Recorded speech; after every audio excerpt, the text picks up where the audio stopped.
Good morning, Asia. Good evening, America. You're watching World DNA with me, Diksha Bisla. And I'm Kripa. And coming up on the show today, the Trump administration says it is optimistic about the prospects of reaching a deal with Iran. This comes as Iran has signaled its willingness to continue diplomatic engagement following a meeting with the Pakistani delegation in Tehran. Also coming up on the show, 2 days after Donald Trump posted and then deleted an AI-generated image likening him to Jesus Christ, which followed an extensive backlash, he has now shared another picture, and this time depicting himself embracing Christianity's most sacred figure. We're going to get you all the details on the show today. Stay tuned. Yes, so I saw some reporting, again, bad reporting this morning, that we had formally requested an extension of the ceasefire. That is not true at this moment. White House denies reports that US formally requested an extension of Iran's ceasefire, calling them not true at this moment.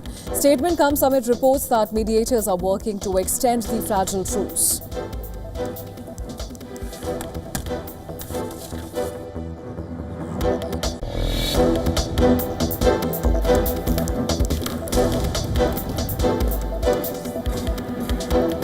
Pakistan's Army Chief Asim Munir meets Iranian Foreign Minister Abbas Araghchi in Tehran in efforts to help prevent renewed conflict between US and Iran, following Trump's indication that talks could resume this week.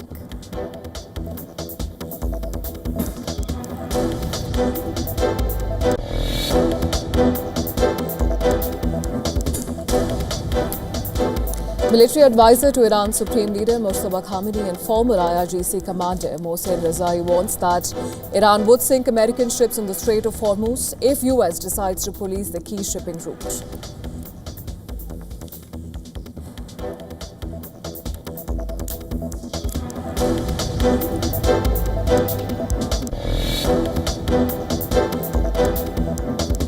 US military says it blocked 10 vessels from leaving Iran during first 48 hours of naval blockade, claiming none passed through. However, maritime tracking data appears to contradict that assertion.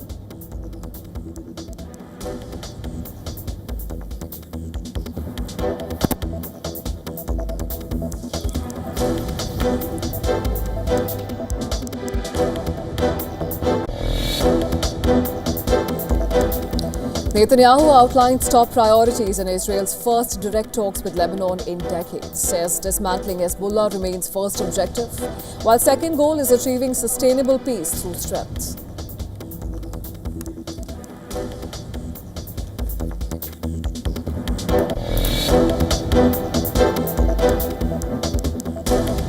Emergency crews respond to a fire after multiple reports of explosions at Geelong refinery, one of Australia's two remaining oil refineries which supplies 10% of the country's fuel. All staff accounted for.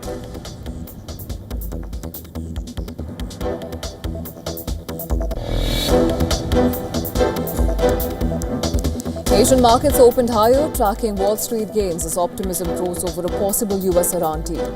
The S&P 500 and Nasdaq hit record highs, extending a strong rally, while oil prices eased slightly further amid hopes of easing geopolitical tensions.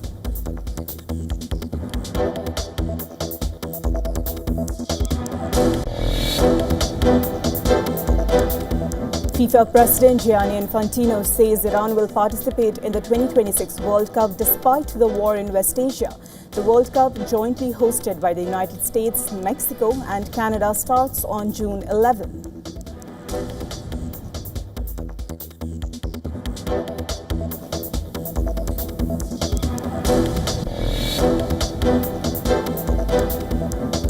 Defending champions Royal Challengers Bengaluru continue their fine start of the season with a convincing 5-wicket victory over the Lucknow Super Giants. RCB go top of the IPL table with their 4th win from 5 matches.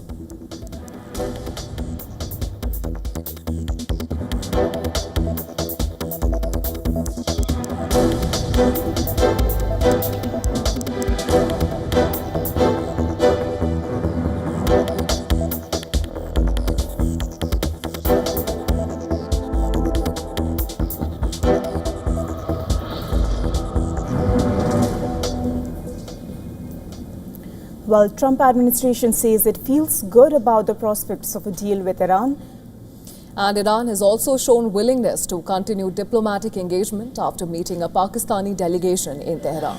Reports say that both sides are moving closer to a framework agreement. According to the White House, discussions for a second round of talks are already underway. It also denied reports that the US has requested a ceasefire.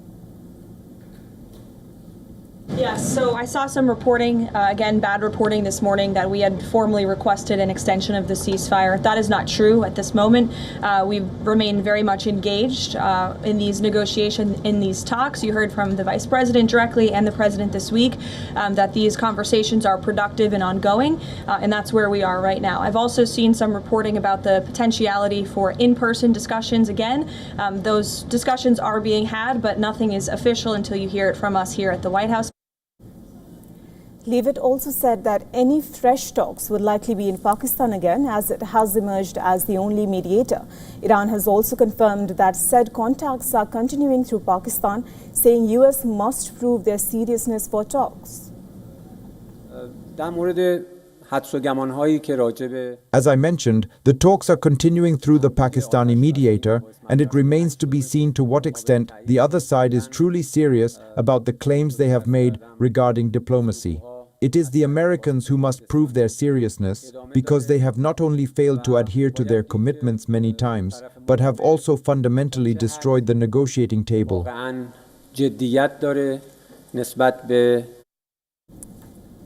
Iranian Foreign Minister Abbas Araghchi welcomed a Pakistani delegation led by Army Chief Asim Munir to Tehran. The Iranian state television said the delegation relayed a new message for the US. After the meeting, Araghchi said Iran remains committed to promoting peace, signaling openness to continued diplomatic engagement. Meanwhile, Pakistan's Prime Minister Shehbaz Sharif is in Saudi Arabia. Sharif will also visit Qatar and Turkey on his 4-day tour before a possible second round of US-Iran peace talks. But as diplomacy takes a step forward, Iran has also issued a warning. Mohsen Rezai, a top military advisor to Iran's supreme leader, said Iran would sink American ships enforcing a military blockade in the Strait of Hormuz. Well, he has also warned that Iran would take US soldiers hostage in case of a ground invasion, adding that Iran would take thousands of hostages and then for each hostage it would get $1 billion. Well, all this comes as US President Donald Trump earlier said that the war was very close to over. I think it's close to over, yeah. I view it as very close to over. You know what? If I pulled up stakes right now, it would take them 20 years to rebuild that country. And we're not finished. We'll see what happens. I think they want to make a deal very badly. Well, Israeli Prime Minister Benjamin Netanyahu has said that Israel and the US remain aligned with shared goals that include eliminating Iran's enrichment capabilities and removing enriched material.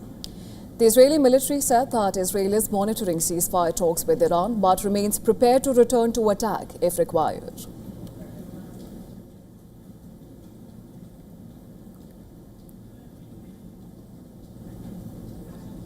And for more on this, from Washington, D.C., we're being joined by Dr. Charles Kupchan. He's a senior fellow at the Council of Foreign Relations.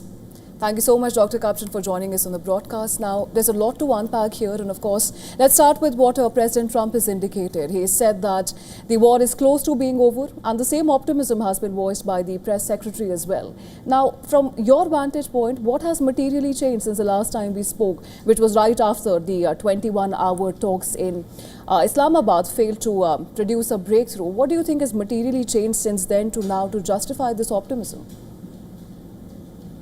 Nothing. To be quite blunt, I don't think there has been any material change in the sense that the sides have not closed the gap on the question of a durable peace settlement. The U.S. has implemented a blockade, but very, very few ships are passing through. So the strait is not open. I think in some ways it is the kind of feel, the vibes, if you will. The Trump administration is expressing optimism. Trump is saying it's close to being over. You had the Pakistani military leader in Tehran.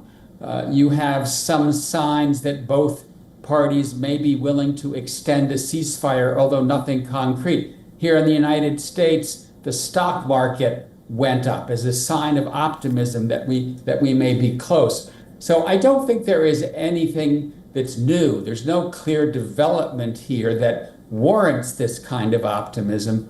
But the fact that the Trump administration has changed its tone and does seem to see a light at the end of the tunnel is at least cause for some hope that we may be nearing the end.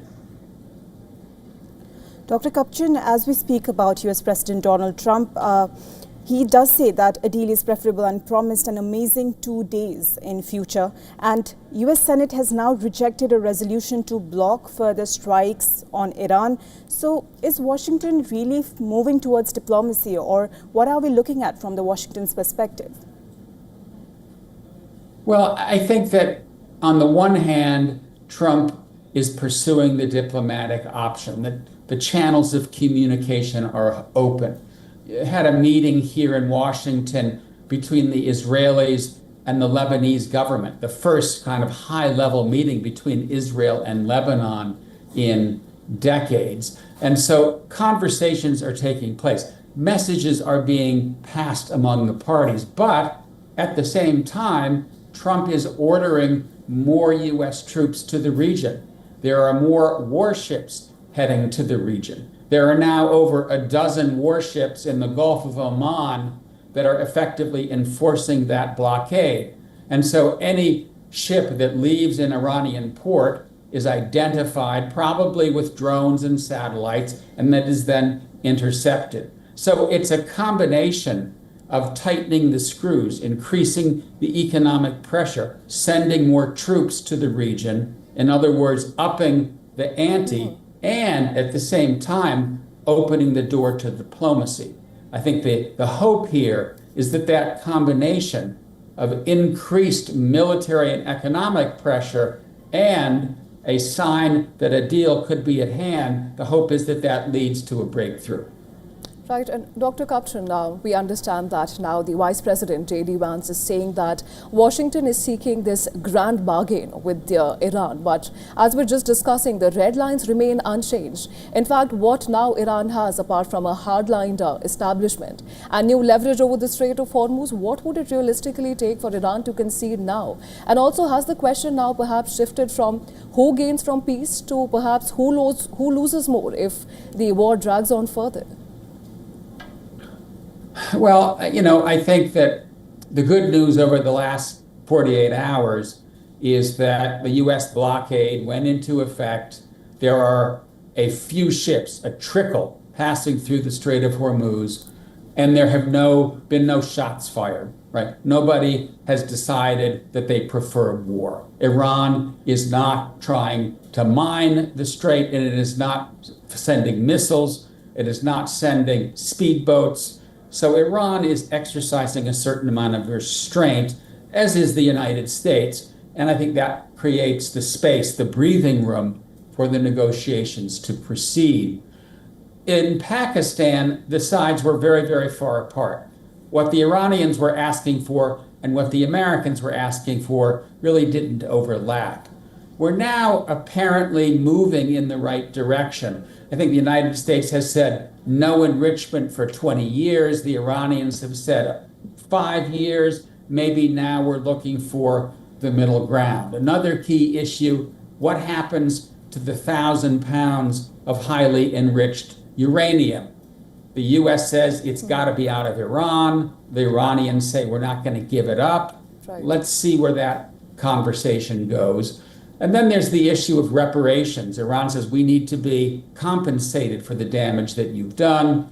I don't think that's going to happen, but clearly part of the deal would be bringing Iran back into the global economy, bringing down the sanctions, giving Iran the ability to reopen its markets and trade globally. So it's that combination of looking for the sweet spot that I think both sides are looking for right now. Just reading the body language from the White House, I do think that Trump wants a deal. And that's because the midterms are not that far off. The price of oil and the price of gasoline keeps going up. His base is not happy about this war. I think everything else being equal, Trump wants to take this opportunity to end the war. He just needs a willing partner in Iran. Right, Dr. Kapshan, and while Washington is under immense pressure, what do you think about Tehran? Is Tehran in the position to negotiate from a position of strength at this moment? Or do you think it's also perhaps the pressure which is mounted for Iran, which makes it pertinent for both sides to come back to the negotiating table in Islamabad and hope for a different outcome this time around? Well, I think it's quite clear that the United States, probably alongside Israel, have backed off hopes of regime change. Maybe down the road there will be regime change. Maybe at one point the economic situation will cause the population to rise up. But at least for now, this is a regime that is probably going to be in power for quite some time. I think it's less of a regime run by the supreme leader and the mullahs. It's more of a regime run by the IRGC and the military and the besieged. But the bottom line is that this is a government that wants to survive. It's a regime that wants to survive, and it now has a pathway to doing that by making a deal. That's the clear incentive for the Iranian government. Iran has discovered new leverage, and that leverage is it can turn off the flow of oil. It can close the Strait of Hormuz, and that has shocking effects on the global economy. But the United States has found a way to push back, and that is to prevent Iran from selling its own oil and therefore strangling Iran's economy. So right now, I would say both sides have strengths, both sides have weaknesses that may encourage them to try to settle this dispute, this conflict at the negotiating table. You're right, Dr. Kapchan. Now, when we talk about the deal, and previously when the talks were held, there were several contentious points, and one being the nuclear capabilities of Iran. And earlier you also mentioned about uranium. And we have reports that the Kremlin from Russia, they say that Washington rejected a Russian plan to take Iran's enriched uranium out of the country so that the off-ramp can be brought in soon. So if even a technical compromise is not addressed by Washington, is it possible that the nuclear capabilities, the contentious point of nuclear capabilities, will be addressed? Well, I think that if there is a main rationale that Trump keeps making for attacking Iran, it is Iran can never have a nuclear weapon. And that is why the United States joined Israel last year in carrying out an air campaign against nuclear facilities. And so if Trump is to somehow try to sell to the American public and the rest of the world that this war is a success, it was worth the cost, I think he has to have some kind of deal that, if not permanently eliminates Iran's nuclear capability, substantially degrades it, makes it either low-level enrichment or moves Iran to some consortium with its Gulf neighbors so it no longer has control over enrichment. And then I think with the highly enriched uranium, it needs to either leave the country, as you were suggesting, or it needs to be diluted so it goes back to 3% or something along that, so it is no longer close to weapons grade. So there are solutions here. It really is a question of how much compromise are both sides willing to make, and what will Iran deem to be consistent with its sovereignty and consistent with its right to enrichment under the Nuclear Non-Proliferation Treaty, that it can say, that the regime can say, we have not been defeated, we in fact have won, we have saved face. So this is, I think, what we're going to be seeing in the next days and perhaps weeks, because this is not going to be easy, right? Keep in mind that the nuclear deal that Obama negotiated with Iran, that took almost 2 years. It took 20 months. This conversation with US and Iran has been now going on for about 1 week, less. The idea that we can get this done in a matter of days, it's probably going to take longer than that. We're probably going to need an extension of the ceasefire. You're right, Dr. Kapchan. You mentioned the extension of the ceasefire, but again, the ceasefire There is a debate from the Iranian side that Lebanon was included in the ceasefire. And when we talk about this frontier of the war, then Lebanon was hit a couple of times in the past few days. Critical equipment was damaged. World Health Organization has recorded 133 attacks on healthcare since the conflict began.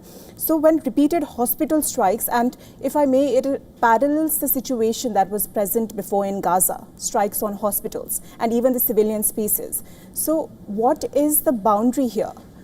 And about the debate about the potential war crime, has it just erased entirely? Well, I think that there was some misunderstanding or miscommunication because the Iranian side believed that Lebanon was included in the ceasefire. Israel and the United States said, no, Lebanon is not included in the ceasefire. And as a consequence, you have seen Israel continue to carry out strikes in Lebanon, southern Lebanon, but also in other parts of the country since the ceasefire came into effect. You do now have this diplomatic breakthrough with the Israeli government talking to the Lebanese government. But in the end of the day, I think Lebanon may end up coming to Trump's desk. And if Trump believes that Lebanon and the Israeli war in Lebanon needs to end as part of a deal with Iran, he'll pick up the phone and he'll call Netanyahu and he'll say, and it's over. You need to stop military action in Lebanon. I don't think Netanyahu will have any choice. In some ways, Trump did the same thing on Gaza. So I do think that it's time limited, and that assuming that we do see progress on the US-Iran front, I'm guessing that will then lead to Washington putting pressure on Netanyahu to cease and desist the conflict against Lebanon and Hezbollah. Of course, Dr. Kapshan, we'll have to wait and see how both sides recalibrate their next moves and if the negotiations are any different from the last time. But for now, thank you so much for joining us in the broadcast and sharing your perspective with us. My pleasure. Good to be with you. And 2 days after Trump posted and deleted an AI-generated image that portrayed him similar to Jesus Christ following backlash, the US president has now shared a picture depicting Christianity's most sacred figure embracing him. Well, the image reposted to Trump's social media account shows the president with his eyes closed, touching temple to temple with a similarly posed Jesus. Trump is standing behind a microphone with an American flag in the background. This comes as the US president berated Pope Leo for the second time in a week. Now, Trump, who attacked Leo as terrible on the eve of the Pope's 10-day tour of 4 African countries, he doubled down in a social media post late on Tuesday, despite widespread backlash from US Christians across the political spectrum. Now, on the same day, US Vice President J.D. Vance said that Pope Leo should be careful when he talks about theology, rebuking the pontiff over his criticisms of US foreign policy. Well, the Pope has become increasingly outspoken in recent weeks on a range of global issues, and notably the war involving Iran. Leo said on Monday that he would continue to criticize the conflict regardless of Trump's comments. I think that the Lord, looking down from heaven. In the latest, Pope has said peace is being threatened by the whims of the rich and powerful during a speech at the presidential palace in Yaoundé, where he met President Paul Biya and other senior Cameroonian officials. Security is a priority, but it must always be exercised with respect for human rights, combining rigor and magnanimity with particular attention to the most vulnerable. Authentic peace arises when everyone feels protected, heard and respected, when the law serves as a secure safeguard against the whims of the rich and powerful. Trump's extraordinary criticism of Pope Leo's growing anti-war comments has proved particularly contentious with Italy. Now, Italian Prime Minister Giorgia Meloni has criticized Trump, saying the US leader's words were unacceptable. While speaking on his flight from Algeria to Cameroon during the second leg of his Africa tour, Pope Leo also said that the world needs to hear a message of peace and coexistence. The first US pontiff urged respect for all people and said his travels so far have shown the importance of pursuing dialogue between different communities. Pope Leo arrived in Yaoundé, where he was greeted by a jubilant crowd of worshippers at the airport. Thousands of people had gathered in the scorching sunshine outside the airport to welcome the Cameroonians, hope that this visit will bring a message of peace and reconciliation to a country marked by conflict. Let him bring peace to Cameroon. We have so many problems. There are conflicts. There have been conflicts in the northwest for 5 years. The conflict has actually been going on for almost 10 years, editors note. People are killing each other for power. If with the arrival of the Pope, the Holy Spirit can touch the hearts of these Cameroonians so that we can be united. Cameroon is indivisible. It is one. We are one. And with that, it's time for us to slip into a very short break on World DNA. Don't go anywhere. We have lots lined up for you on the other side. You're watching WION World is One. Be right back.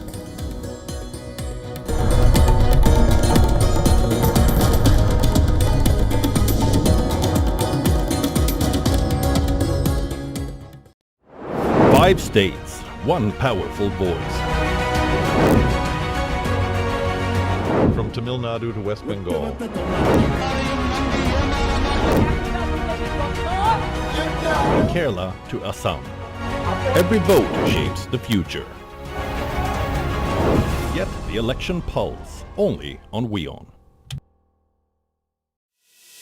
In this rapidly changing world, is your health keeping pace? Best practices and breakthroughs busting the hype with real insights. The timeless power of yoga and ancient healing. Good food, good mood. Small steps, big impact. Your health matters. Only on WION World is One. Because nothing matters more. Get the latest updates. Destroy their breaking missiles news. And raise their... Credible, clear, continuous. Experts across aisles. Diverse voices, one platform. WION World is One.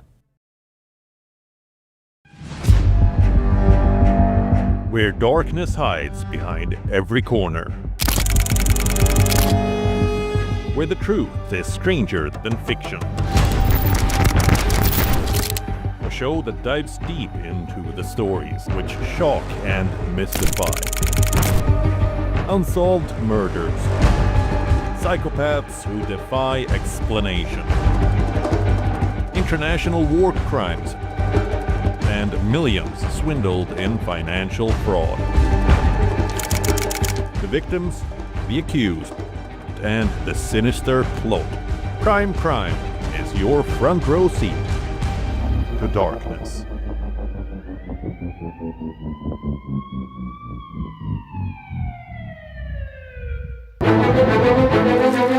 In-depth coverage of global issues broken down into facts, figures, and simple words.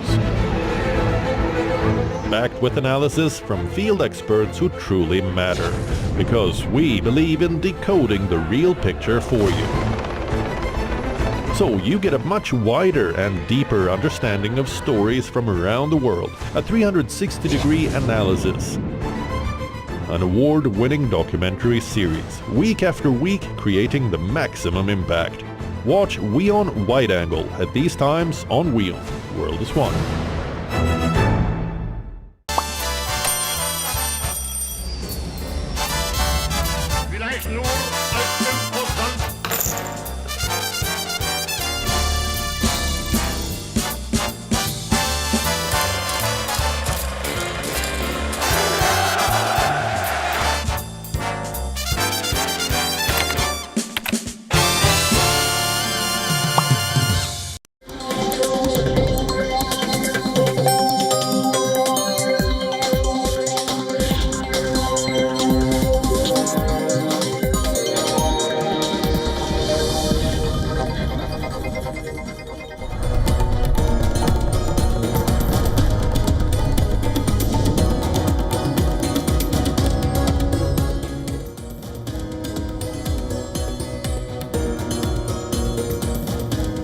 Welcome back. Thank you for staying with us. This is World DNA. I'm Kripa with Diksha. Let's start with a quick look at the headlines.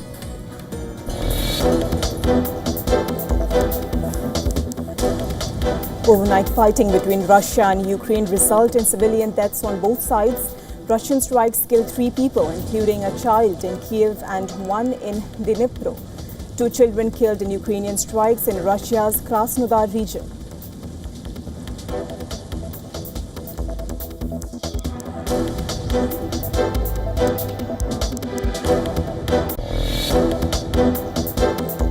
Yes, so I saw some reporting, again, bad reporting this morning, that we had formally requested an extension of the ceasefire. That is not true at this moment. White House denies reports that US formally requested an extension of Iran's ceasefire, calling them not true at this moment. Statement comes amid reports that mediators are working to extend the fragile truce.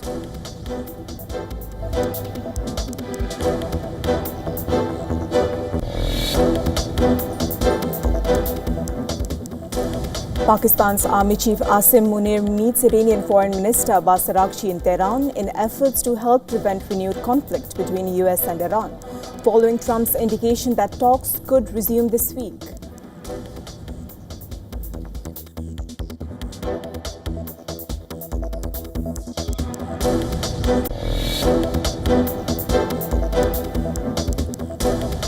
Military advisor to Iran's Supreme Leader Mujtaba Khamenei and former IRGC commander Mohsen Rezai warns that Iran would sink American ships in the Strait of Hormuz if US decides to police the key shipping route.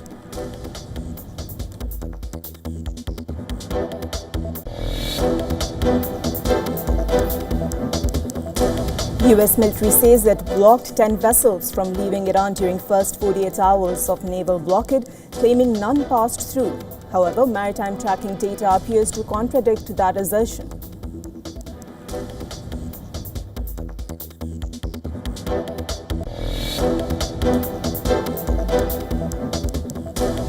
Netanyahu outlines top priorities in Israel's first direct talks with Lebanon in decades, says dismantling Hezbollah remains the first objective, while second goal is achieving sustainable peace through strength.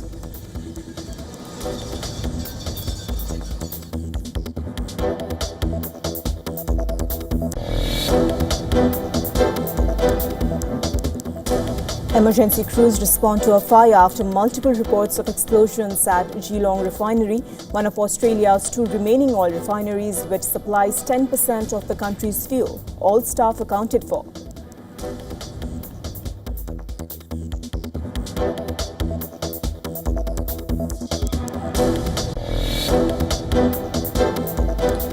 China's economy rebounds in the first quarter of 2026, with GDP growth seen rising to around 5% on strong exports. However, the Iran war is expected to weaken the outlook, lifting energy costs, squeezing profits and slowing full-year growth to about 4.6%.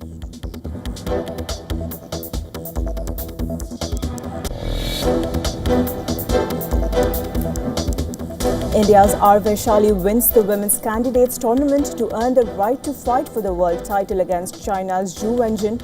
Vaishali's fellow Indian D. Gukesh will also defend his world title in the open category later this year.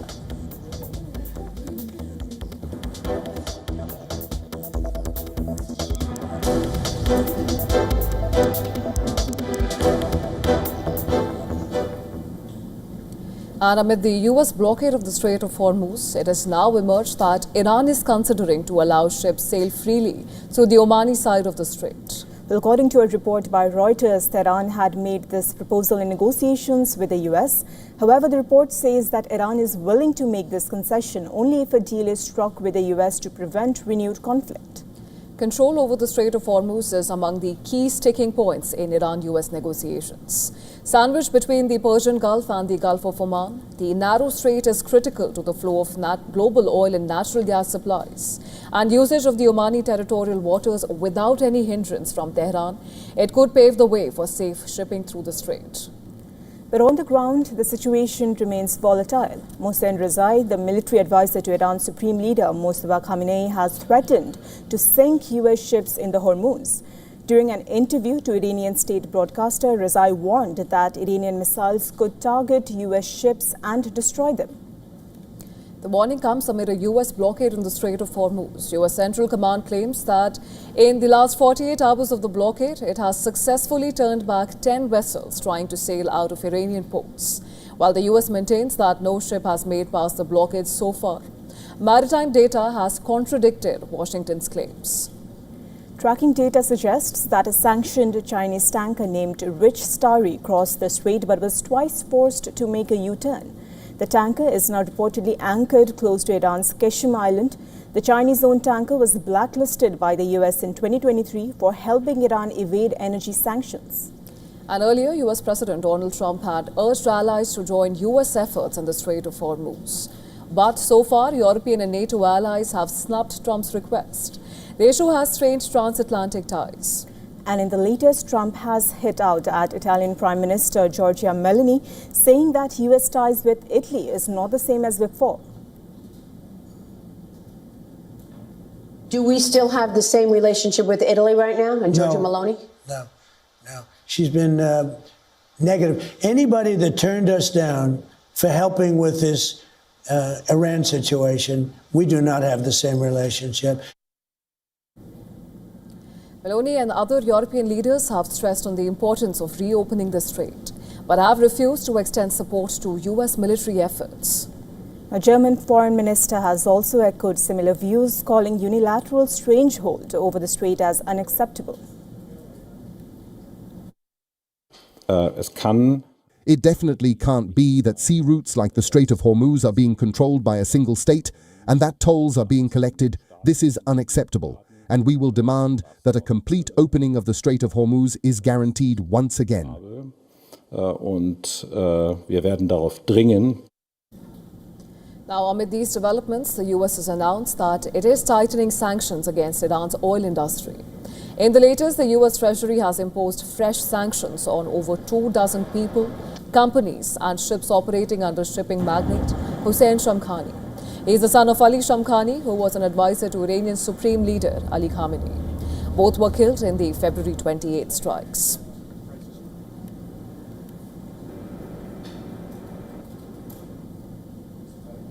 Now, for more on this, my colleague Susan Tehrani sends us this report from New York. Take a look. CENTCOM says that the U.S. naval blockade of Iranian ports is fully operational. More than 10,000 troops, a dozen warships, and over 100 aircraft are enforcing it. The blockade is estimated to be costing Iran $435 million a day. At Wednesday's White House press briefing, Secretary Caroline Leavitt confirmed that the U.S. has not formally requested a ceasefire extension, which expires next Tuesday, but said that future talks and negotiations would very likely return to Islamabad. Treasury Secretary Scott Bessent went further, warning that the U.S. is preparing to apply secondary sanctions on countries buying Iranian oil or holding Iranian funds, calling it the quote-unquote financial equivalent of the bombing campaign. He also said that he's optimistic that gas prices here at home will fall back to the $3 range anytime between June and September. Meanwhile, key sticking points in negotiations remain between Iran and the United States, as the two sides seem no closer than they were at the start of the war. Susan Tehrani reporting from New York for WION World is One. Well, Russian President Vladimir Putin is set to visit India this September. Kremlin officially announced Putin's visit for upcoming BRICS summit that is scheduled to take place in September. Now, this will be Russian President's second visit to India in a year that Putin last visited India in December 2025, when he held talks with Prime Minister Narendra Modi during the 23rd India-Russia annual summit.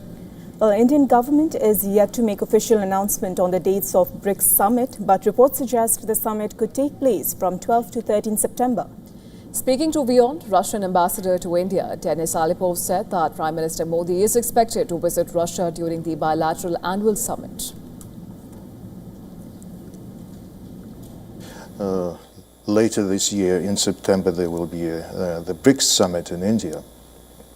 And we expect the Russian president to visit India for that summit. But on the bilateral track, we are looking forward to welcoming the Prime Minister of India in Russia as well. The BRICS summit comes at a time of shifting geopolitical alignments and heightened global tensions.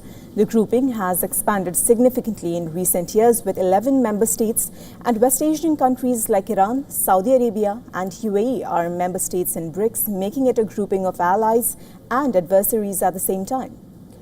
Now, under India's presidency, BRICS summit will be held on the theme of humanity first, putting emphasis on building global resilience, innovation, cooperation and sustainability.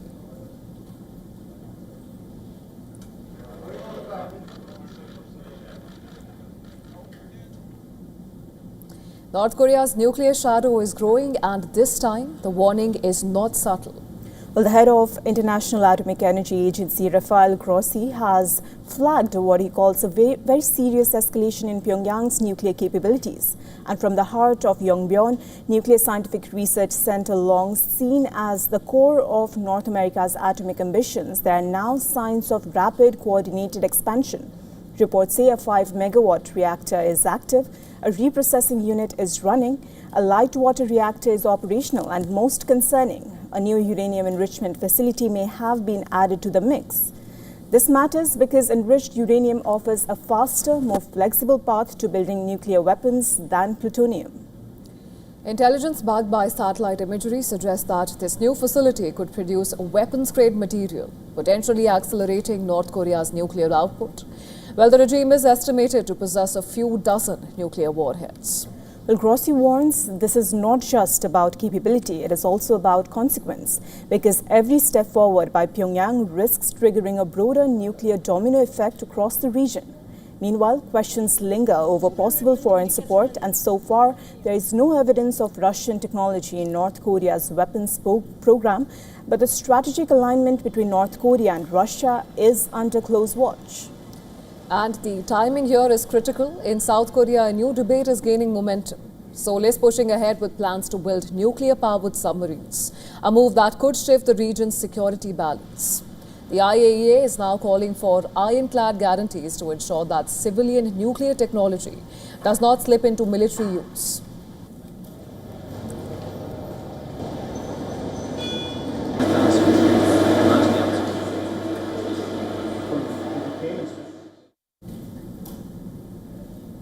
Well, a massive fire broke out at an Australian oil refinery, further reducing the nation's fuel supply already threatened by the Iran war. Well, towering columns of fire engulfed the Viva fuel plant in Victoria State after a chain of explosions. Officials say that there were no suspicious circumstances behind the blaze. Firefighters said that flames rose as tall as 200 feet after the fire erupted late Wednesday night. The refinery is only one of the two working oil refineries in Australia. The refinery, about an hour's drive southwest of state capital Melbourne, it pumps out about 10% of Australia's fuel. The fire ripped through a section of the refinery responsible for the production of high-octane petrol. Other parts of the plant producing jet fuel and diesel had been spared the worst of the blaze. Energy Minister Chris Bowen said that it was too early to tell the extent of the fire's impact on gasoline production. But he added that it is not great timing. Bowen urged Australians to ignore the impulse to rush out and panic buy more fuel. Well, Australia is heavily reliant on oil shipped through the Strait of Hormuz, which at one point carried 1/5 of the world's oil and gas. Prime Minister Anthony Albanese warned last week that supply disruptions would have a long tail, even if the Iran ceasefire holds.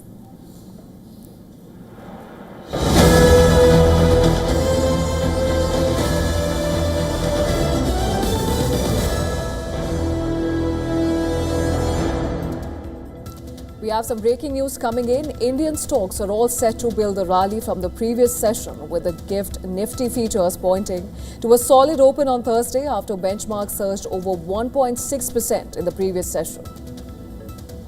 Well, the biggest story now is the return of global funds seeking domestic stocks. According to the National Stock Exchange of India data, global funds had a net purchase of over 9 billion rupees or nearly $100 million in Indian stocks on Wednesday. If futures contracts are anything to go by, Indian stocks are set for a solid surge on Thursday as well. The optimism is driven by a broad market rally. Global stocks have soared to well above the pre-war levels, with Wall Street surging past to new record highs. Helping the sentiment, global crude benchmark Brent fell a touch to $94.70 a barrel, well below last month's peak of nearly $120, and analysts are calling the next fall to below $90 on Thursday a real bet. Tehran and Washington appear to be edging closer to a second round of talks. Market moves suggest a possible ceasefire extension to the Iran war as well.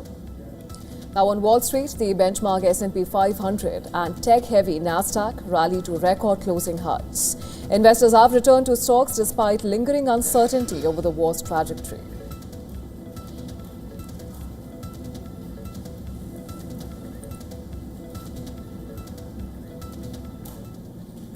Well, the ongoing conflict in West Asia is now rippling through global industries, disrupting fuel supplies and pushing up energy costs. From transport to manufacturing, countries across Asia are being forced to adapt quickly as the Strait of Hormuz remains under strain. While fuel prices have surged worldwide, with diesel in some markets crossing the equivalent of over $2 per litre. The impact is especially visible in Australia, where nearly 80% of liquid fuels are imported and heavily used by the road freight sector. Now, trucking companies are accelerating a shift away from diesel. Older trucks are being converted into electric vehicles with retrofit costs of around 150,000 Australian dollars or $100,000 per truck. Operators say running costs have dropped sharply, with some reporting energy savings of up to 84% on long-haul routes. New technology like swappable battery system is already reducing the downtime, allowing trucks to get back on the road within minutes, making electric freight more viable even across long distances. The idea of the swappable battery is that the truck doesn't need to stay still for very long. So a truck can pull into a charging station, swap the batteries and be on the road again within 3 or 4 minutes. So it's good for the trucking company because they don't need to pay the driver to sit still while the truck's on charge for 2 to 3 hours. It's good from a real estate point of view because you don't have these big vehicles sitting still for 2 to 3 hours. And it's also good for the batteries. So all of our batteries are charged slowly, which means they don't degrade, they last longer, they're preserved. Meanwhile, in Asia's manufacturing sector, the same crisis is disrupting supply chains. In South Korea, shortages of plastic raw materials driven by reduced oil and petrochemical flows have forced some factories to cut output to just 10 to 20% of normal levels.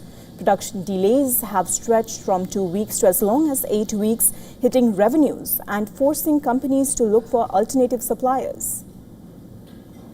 Our biggest concern is manufacturing and delivering our products.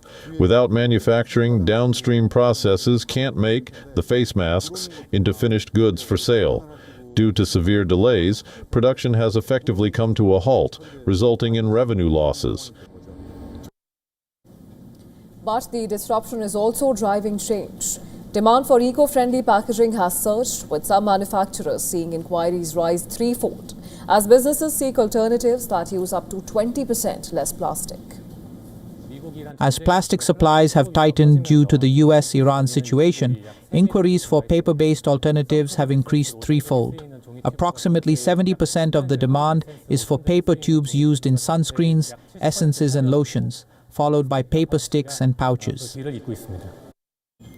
Well, the broader shift reflects a deeper structural change. Asia accounts for nearly 1/3 of global plastic use and has seen consumption rise by 900% since 1990, making it highly vulnerable to supply shocks.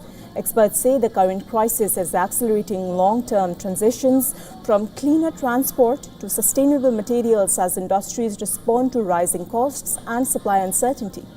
As global tensions continue, these shifts could reshape how economies manage energy, supply chains, and sustainability in the years ahead.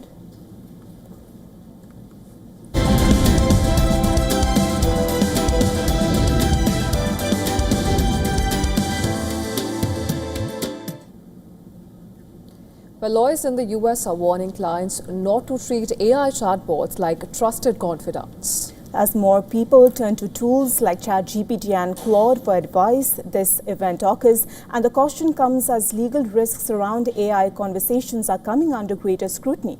The warnings have gained urgency after a federal judge in New York ruled earlier this year that the former CEO of the bankrupt financial services company GWG Holdings, facing securities fraud charges, could not shield his AI chat records from prosecutors. The decision means conversations with AI chatbots may be subject to disclosure. And of course, the closure would be in both criminal investigations and civil cases. In response, lawyers are advising clients to exercise caution when sharing sensitive information with AI tools. Legal experts say that unlike conversations with a lawyer, chats with AI systems do not automatically qualify for legal confidentiality. Under US law, communications between lawyers and their clients are protected under attorney-client privilege. But sharing that same information with a chatbot could potentially waive that protection. More than a dozen major U.S. law firms have now issued advisories to clients outlining steps to reduce the risk of AI chats being used in court. These include choosing AI platforms carefully, limiting the kind of information shared, and even using specific language in prompts. Some law firms have also started including warnings in client contracts, stating that sharing legal advice with AI tools could undermine confidentiality protections. Now, the guidance reflects a broader shift as the legal system grapples with how it handles AI in an era where digital conversations can easily become evidence.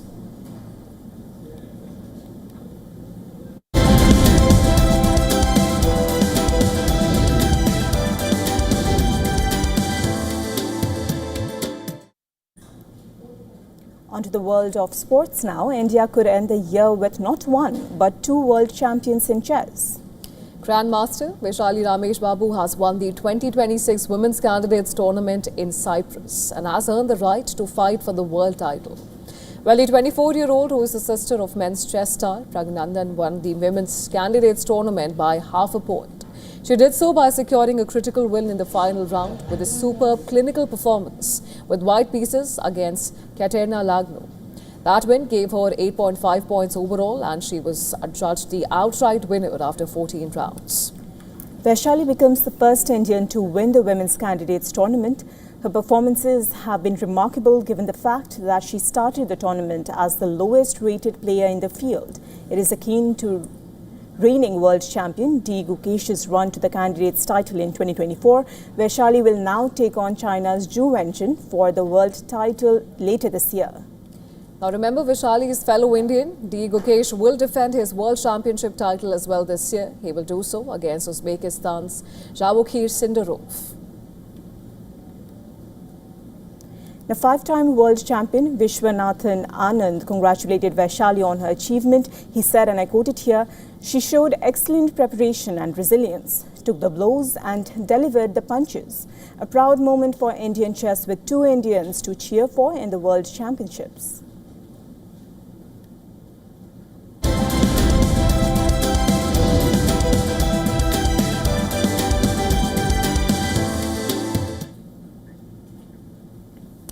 Well, a year without a Tom Cruise release feels deeply incomplete. For fans who are accustomed to seeing the Oscar-winning actor routinely save the theatre with his dangerous, self-delivered stunts, his absence leaves a void in the cinematic calendar. That drought is not going to repeat this year.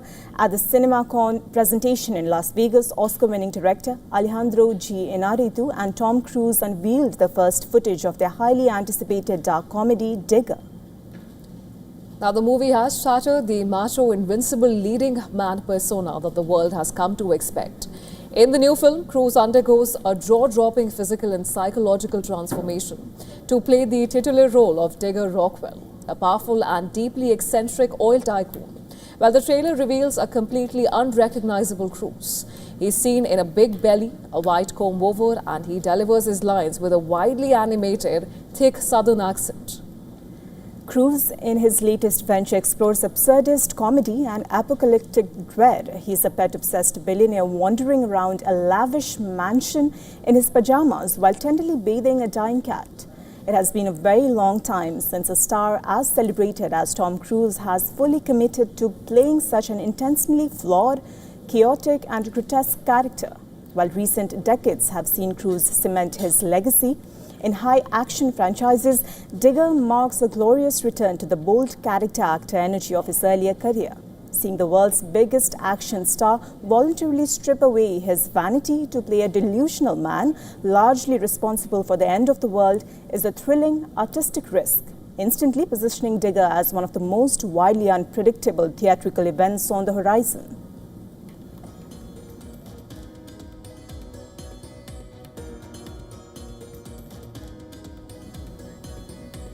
Well, that's all we had for you in this edition of World DNA. But before we let you go, let's quickly take a look at some of the climate stories making headlines across the globe. Stay tuned. You're watching WION World is One.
Five states, one powerful voice. From Tamil Nadu to West Bengal. From